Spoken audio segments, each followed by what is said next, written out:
great pleasure of having Jane Kielty, who is the CEO of Aon UK. Thank you so much for joining me today. It's a pleasure to have you here. You're a superstar, so thanks. Thanks for having me, Lynn. Yeah, no, very excited to meet us again. So I kind of just want to ask, what did you want to be when you were a little girl? Great question. So the earliest memory I have of it is that I wanted to be a fighter pilot in the RAF. An attacking fighter pilot, so that might make you laugh. I think I had my eyes set on a tornado, and I actually didn't have any role models or anybody who'd done anything like that, but I did pursue it to the stage that I actually won a sixth form scholarship from the RAF and got loads of opportunities to sort of do leadership programs with them, but I didn't end up being a fighter pilot. Yeah, but you did end up being the CEO of Aon. I did indeed. Yeah, similar but different. Yeah. Well, you're still kind of flying. You're flying that plane, even though you literally aren't flying it. So, was there a defining moment from your childhood that still drives how you show up in your world today? Yeah, massively. I would say my parents didn't have the advantages that I had in terms of sort of education, sort of that they weren't encouraged and maybe didn't have the opportunity the same way that I did. But they taught me massive work ethic and self-belief, and I think those two things have really led me to where I am today and been the things that I've always been able to sort of rely on.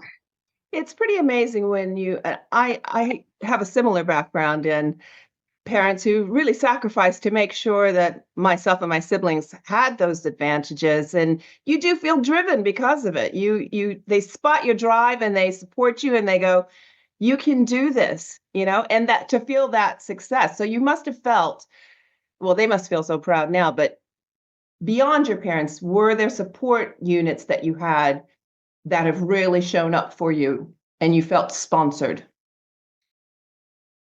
Definitely. I mean, certainly during my working career, I guess I felt like really supported during my education as well, but and my family is very close, as we just said. But actually, during my career, I think sponsorship has been really instrumental in helping me get where I get, and I think about where I got to, and I think sponsorship. Think about it as like people actually interfering on your behalf rather than just sort of coaching you and giving you ideas. And certainly, my boss now has been my boss for some time and in different roles, and she has definitely sponsored me through the organisation at Aon, and actually also given me pretty good coaching and critical feedback in a way that I was able to progress quickly. Now, tell me a little bit, you mentioned the golden word for me, coaching. How has that impacted how you've looked at your journey, and also has it given you the skills to be able to navigate the system? Yeah, definitely. I think, working in a large global organization, definitely, a lot of navigation required. I think, actually I've been with Aon for 20 years. So I sometimes get asked by our early careers colleagues, is that a good thing or a bad thing? Do we should move around more? I actually think it's really worked in my favor. I think during that time, I've learned a lot about Aon, but I've had lots of different coaches during that time, and role models actually. But coaching, I've also had sort of formal programs, as well as individuals that have helped me during my career, and those programs have been really impactful as well. There's sort of Aon programs, but I did an external one that was sort of to prepare female leaders. Actually, it was specifically focused on female leaders to prepare you for a C-suite role, and that was run by an organisation called the Pipeline, and that had a huge impact over a couple of years when I actually when I needed it most. I was moving from quite senior leadership roles, but I was able to really accelerate my development during that period. Well, Pipeline is absolutely brilliant at supporting women and developing women. And it's absolutely necessary for us to be able to have those kind of learning and development opportunities in order to succeed. Is there any particular challenge that you felt that you had to overcome during your journey that still has an impact on how you move through your career now? I think it's just like take everyone as it comes. I think I work in a reasonably male-dominated environment, and definitely have felt at points in my career that it's been a bit harder being a female in that environment. But again, I've sort of found ways to navigate. I'll tell you a funny story, though, a quick one, which was at one point my husband's also came from the same industry as I'm in, but he was once doing a job that I eventually got promoted into that job when he left the organisation, and I found out after the event that he had been paid 50% more than me. Now, this was not at Aon, but actually it was a great example of understanding, and it's quite a long time ago, but understanding sort of with the same responsibilities, and how you can actually be treated quite differently as a woman in an organization. I gotta ask you, how did that make you feel when you found out? Yeah, I think when I found out I had also left that organization, but I guess there is a little bit of me that says, of course, there's an element of experience and that will always be taken into account, but it still felt a little unfair with the same goals and responsibilities. So yeah, and I suppose I take that and I think pride myself now on trying to, first of all, how important it is to build brilliant, talented teams, but also to be like really, really fair in how you treat people. Absolutely. And you're a better woman than me. I think I would have just gone out with an axe if I had found out my husband was making twice the amount that I was. But hey, we're changing that. We're determined to We change are. that, aren't we? Yeah, we are indeed. Yeah. Is there a quirky habit or unexpected trait that people would be surprised to hear about you that still kind of impacts the journey that you're on now and maybe even fuels your success?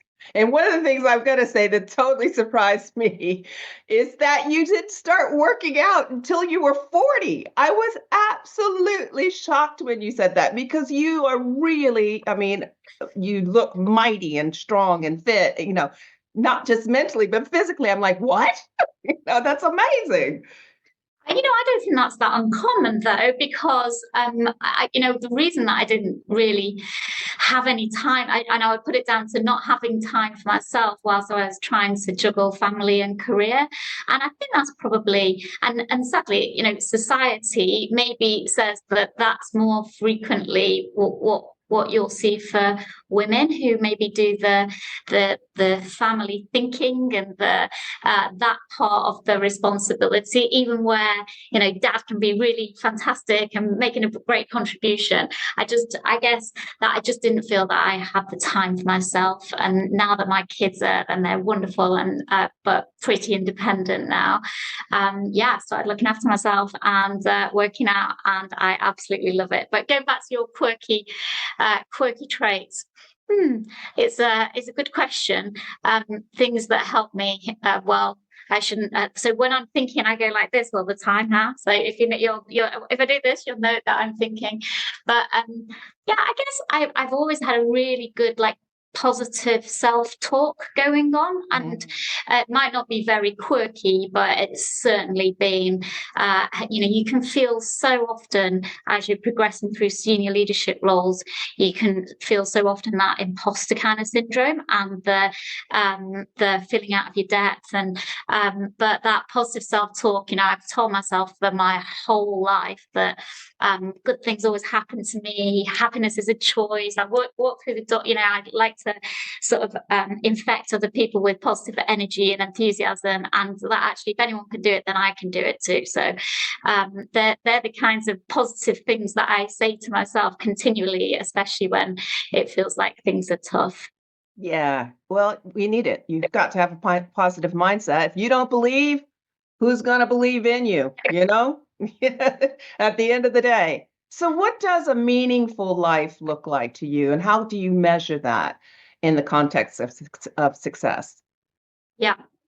I guess I would start with family, and that's everything to me. So, and then feeling fulfilled. So, I want to, do everything I can to have a lovely, happy home life, family be happy, healthy, and then I guess in addition to that, it's like the always wanting to feel that you're making the maximum contribution that you can, and there's a lot in that around purpose. So is that contribution to community? Is it contribution through work to the community?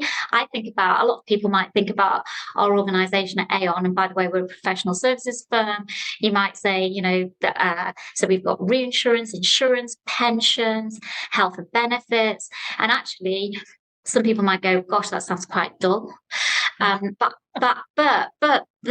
the clients that we serve, and actually our organization and how we do it is so amazing. And I think about the purpose of every single one of our clients.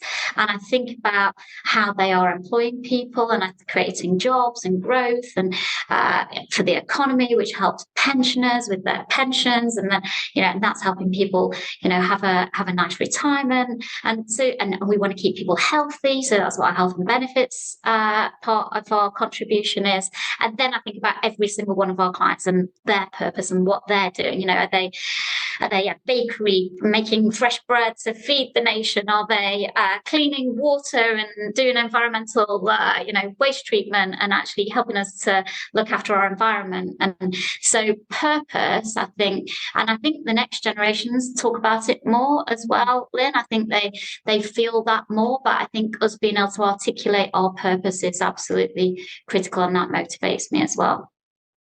How do you define love, and how does that manifest in your personal and professional life? Oh gosh, great question. So I guess love is like wanting people to be successful. I would say that's probably like a professional life thing. It is a personal life thing as well. I want, and successful probably for me means like happy, whatever that looks like. It might not mean that you want to earn loads of money. It means something that, doing something you absolutely love is something that you're passionate about, where you don't think about getting up on a Monday. Somebody said this to me, you don't think about getting up on a Monday, going to work, worrying about it, or oh gosh, I've got to go to work. And I said, oh, that's true. And I think about that like this: like Friday might be everybody's favorite day because you've got the weekend to look forward to. Every day's a Friday for me. I feel like every day is Friday. So yeah, no. So I don't know if that really answers your question, but I think love is about like trying to help and wanting people to be happy and successful. I'm really impressed that you prioritize happiness, because I think happiness is the most underrated emotion, and people don't really weigh it in. And if you're not happy, how could you possibly, fulfill your purpose or be aligned with your values and beliefs? So it gives me heart to know that, you do prioritize not only your own happiness, but the happiness of others. And I think that's crucial in this crazy world that we live in today. It is, and how important a smile is in that as well. So all my friends would know, first of all, that my mantra is happiness is a choice. Like some of them have bought me little plaques to put around the house and stuff because they know it's my saying, and because I sort of say it to my kids, and that sort of emanates into other people's households.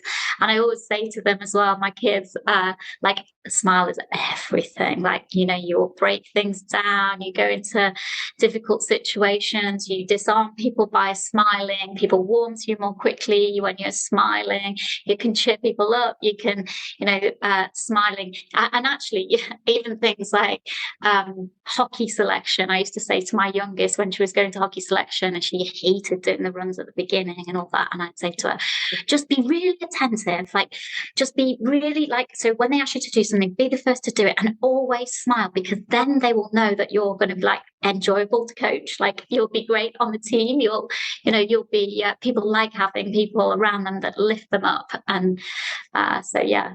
No question. The power of positivity. I live by it. And then people do get really annoyed sometimes. Yeah. When you're happy and you're smiling, and that you can put a smile on, because you want to feel good and you want to spread that even when times are hard. So I appreciate that. If someone took a sneak peek into your diary and your bank statements, what would they discover matters to you most? What a great question. So people. So I would say, so my diary, if somebody took a sneak peek into my diary, I'd say that I want to spend all my time with people. And actually in the work that I do, I love spending time with our clients and colleagues. I said it before, but I'm really passionate and curious and interested, and I love the diversity that brings as well. So and I like doing that in person. So I'm like I said, I talked to you about energy, but I think it's really good for us to like energize each other. I think sometimes when people are working from home, they don't realize how good they will feel if they spend more time in person with people. So people, and if you looked at my bank statement, right, let me think. Yeah, and it might reflect the same kind of thing. I think my bank statement would probably say that I don't like material things are not a huge thing to me, but I probably spend a lot of my spare cash on eating out with friends, on maybe traveling. So I definitely enjoy, and I'm curious to explore and to learn about cultures, and but yeah, eating out would be one of the bad things as well. I love that. Commune, using your money for commune purposes and relationships, which brings me to, we don't talk about money enough. Women don't talk about money enough. They're afraid to talk about money because they think that it's gauche, or, it's a taboo subject. I'd like to know about your relationship with money and how you feel about talking about money and being transparent with it, and how that influences your decisions and your priorities. Yeah. Yeah. So I like to, so my parents didn't have a lot of money. So I was brought up understanding the value of money. And so I think about money, especially on behalf of our clients and in the work I do. I think about money like as if it was my own. So you can get into big numbers in what we do, but I actually try to encourage all of our colleagues to think about every single penny as if it was, if it was your own money on behalf of our clients, which I think is fantastic. But what else? I would say I'm generous, so I probably prefer to spend money on other people than, and I like to treat people, and that's probably family as well. And then I would say, what else? I probably like, because I've been brought up quite traditionally, I prefer not to have debt, and or to do risky things with, like, so I don't particularly make lots of like unusual investment decisions. I'm more likely to get an ISA than I am to be doing loads of private investment stuff and buying stocks and shares and trading stocks and shares myself. So I guess pensions, like I would say pension and saving for your retirement. I have to say this because this is part of what we do is really important. So I'd say that to my kids as well. And whilst I whilst I want the economy to do really well as well, I actually also just think about tax and paying tax a little bit. And obviously, the more tax you pay, the more you earn, which is excellent. But I also, so I guess I'm reasonably conservative. I think now about inheritance tax and things like that for my family. So that's probably and I keep a spreadsheet. And I keep a spreadsheet, Lynn, as well. So we have a family spreadsheet that has all of our outgoings and all of our income and sort of all the savings and things that we've got. So I guess I'm reasonably structured around money as well. That's some grown-up shit. That's important. You know what? We don't do things like that enough. I think that is really important. And actually, it took me a while to learn how to handle my money that way. I think I've been fortunate in the sense that I've always been entrepreneurial, even when I had contracts, big contracts under corporates. But I was good at making money, but I was good at spending it too. But with age, you do kind of figure out, oh, right, it may not always last forever. So you better start figuring out how to save it and invest it in a low risk type of a fund.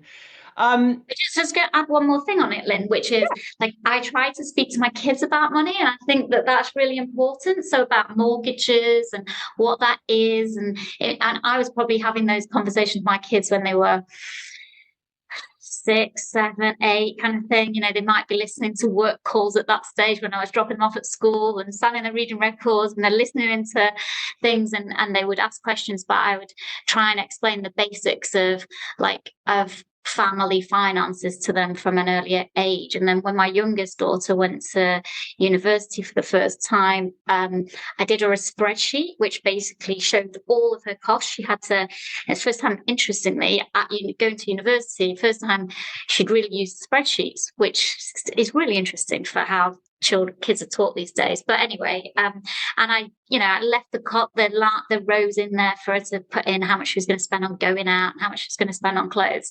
And then I got the spreadsheet to toss up at the end what she would need to earn to be able to fund all of that herself. Whilst of course she was getting help from us and help from a student loan and stuff to pay while she was at university. I wanted her to understand the value of saving money and what did she want to do in life, like what was important to her. Did she feel that she needed that she needed to think about that when she's thinking about jobs and things that she was going to aspire to do? And how did she do? She did I really tried well. that. Oh. She did really well. She saved money. We sort of gave her enough money so that she could afford to save money if she made good decisions. And she saved quite a bit of money while she was at university. And she's just buying her first house. And she's sort of, she's a grad trainee now. And but she also talks to me about purpose. So it's really interesting because she's sort of, she's done really well, and she's sort of on a route to having a great career. But you can't always measure it in financial a success, because she's also talks to me about purpose and whether actually she should think about careers in a different direction that may pay less, and it's quite interesting. And that's the generation of our daughters as well. I mean, I think my daughter got the message about having to save her money, and she had her little nest egg, but she was still very good at draining our money. Well, I think they've worked it out well. Then I think we've taught them well to negotiate. We've taught them well to take advantage of all the resources around you. Mum, dad, there to help. Absolutely are. How old's your daughter now? She's 28. Oh, fantastic! And definitely has chosen a route that's not so corporate. She's chosen purpose, but she still has beer money, champagne taste. So she's going to have to find the balance between the two. And we've left her to do it, and she's getting on with it. She's ambitious, and she'll find her way. They find their way. They do. We've given them a good foundation, so I feel confident if you just let them get on with it, they'll find their way. You can't help them all along the way. Just a couple more questions. In an age where DEI is really kind of not looked at as important or a priority. How do you ensure fairness and inclusivity in your leadership and in your collaborations? Yeah. It's a great question.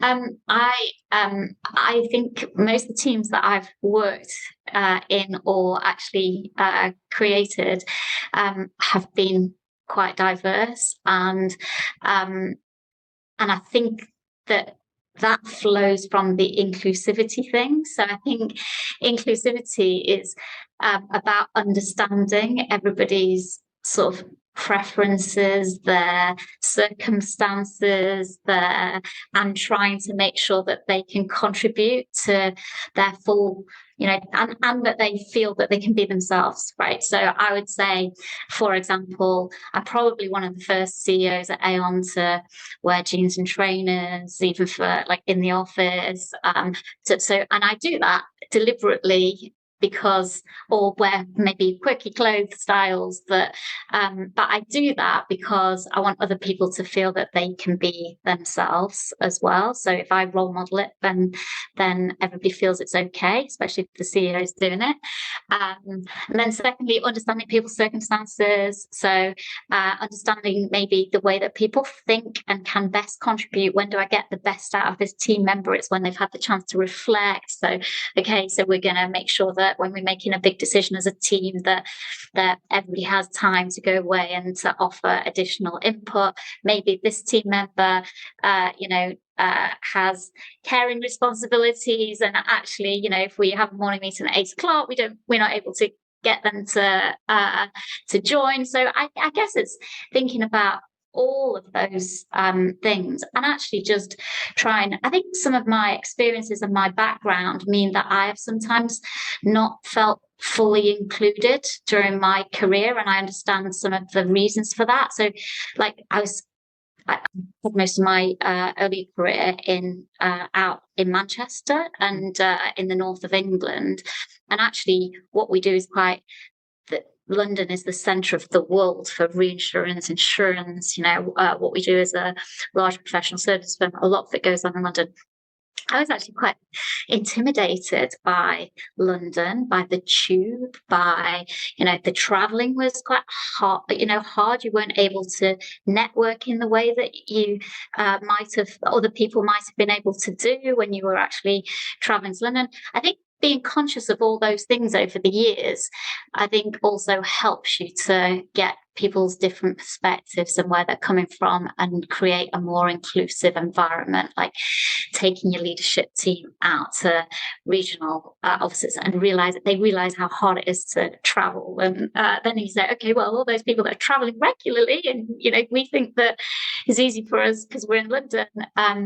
So I think, I think also the social diversity thing, as I said to you, sort of, I would consider that I've come from a working class family. So, and I understand some of the things that maybe would be barriers to helping people feel comfortable in our environment. And we have some fantastic things going on in Aon to try and really improve the social mobility that we have in our industry and within Aon. So we do some work insights, and we recognise that, and we've done some programs, like we did one called Step Up, where we deliberately went out and targeted people who were not in employment educational training.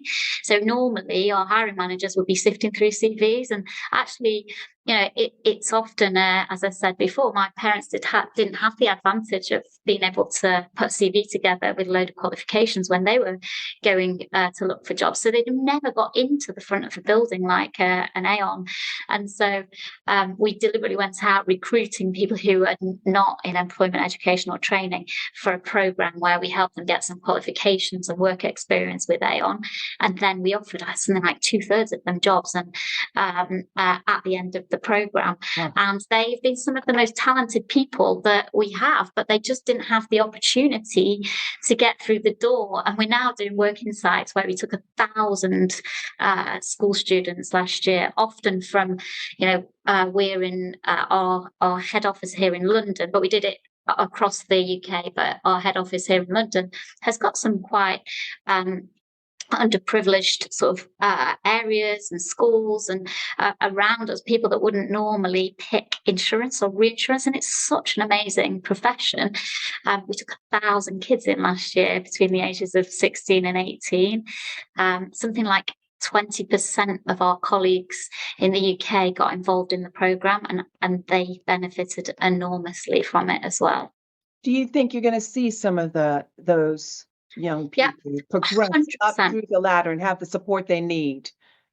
100%. And because we, did it at scale, we understand better what we need to do to be an employer who attracts the talent that we were missing out on before in those groups.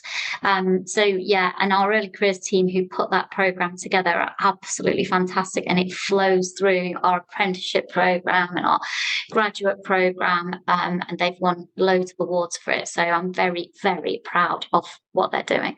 Absolutely brilliant, and so important to creating that diversity of thought at the top table. Yeah. Where is the place, Jane, where you feel truly happy and at peace? And how do you maintain that state?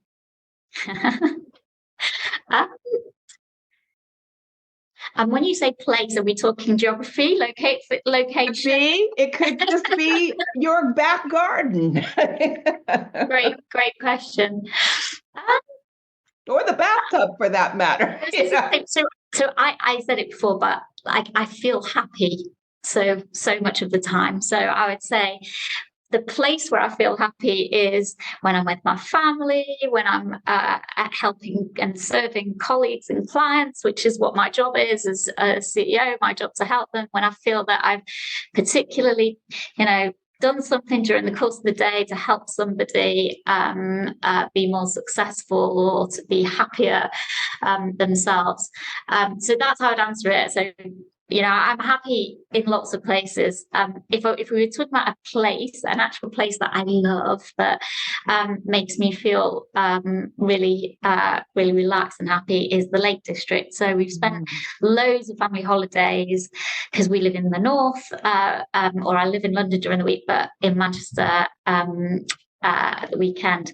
And the Lake District is just such a beautiful place in England. It's just so beautiful. And for anyone who listens to this and hasn't been, then make an effort and go.